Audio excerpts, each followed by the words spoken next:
Kwa majina naitwa Paul Kisabo. Mimi ni wakili, lakini niko pamoja na mawakili wenzangu. Tuko jumla mawakili 10. Tulikuwa tunawatetea wateja wetu kwenye shauri namba 26394 lenye jumla ya watuhumiwa 34 kwa mujibu wa hati ya mashtaka ambayo iliwasilishwa mahakamani tarehe 7 Novemba 2025.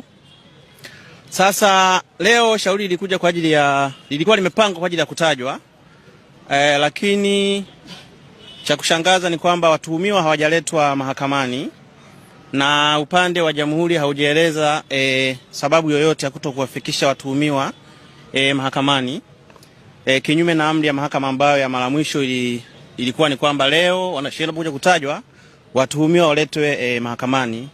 Lakini hilo tumeliwasilisha kwa mujibu wa sheria mahakamani, na mahakama imesema tarehe nyingine ambayo kesi hii itakuja kutajwa watuhumiwa waletwe mahakamani. Lakini upande wa jamhuri wamesema kuhusiana na upelelezi kwamba haujakamilika. Hilo nalo tumepinga kwa sababu wao ndio wamewashtaki hawa watuhumiwa, wao ndio wamepeleleza, wao ndio wana mamlaka ya kufungua kesi, na kanuni za kawaida tu za mwenendo wa mashauri ya jinai ni kwamba upelelezi unapaswa kwanza huo umekamilika kabla ya kukamata watuhumiwa. Lakini sasa wao leo wanasema kwamba upelelezi bado haujakamilika na hawajaeleza kwamba upo katika hatua zipi.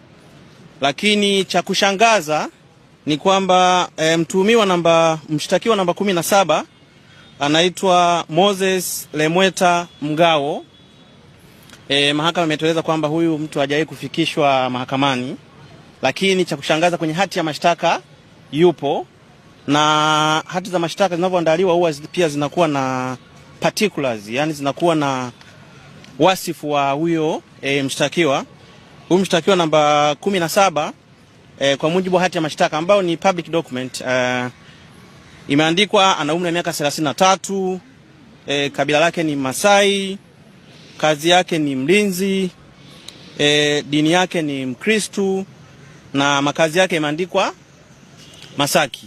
Sasa kwa sababu tumeambiwa kwamba huyu mtu hajawahi kufikishwa mahakamani, na kwa hiyo nitoe wito sasa kwa ndugu zake au ambaye anamfahamu waweze pengine kutupatia taarifa za wapi alipo, kwa sababu okay. Kwa sababu jina lipo kwenye hati ya mashtaka, lakini huyu mtu hajafikishwa mahakamani.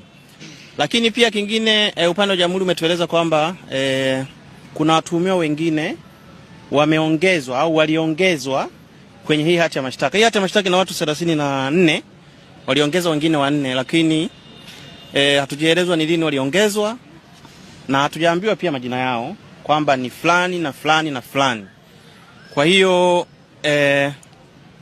hilo pia limetokea leo, na kesi sasa imeahirishwa hadi Disemba 3 mwaka 2025 kwa ajili ya kutajwa, na mahakama imetoa amri kwamba siku hiyo watuhumiwa waletwe mahakamani kwa sababu mahakama inatakiwa iwaone.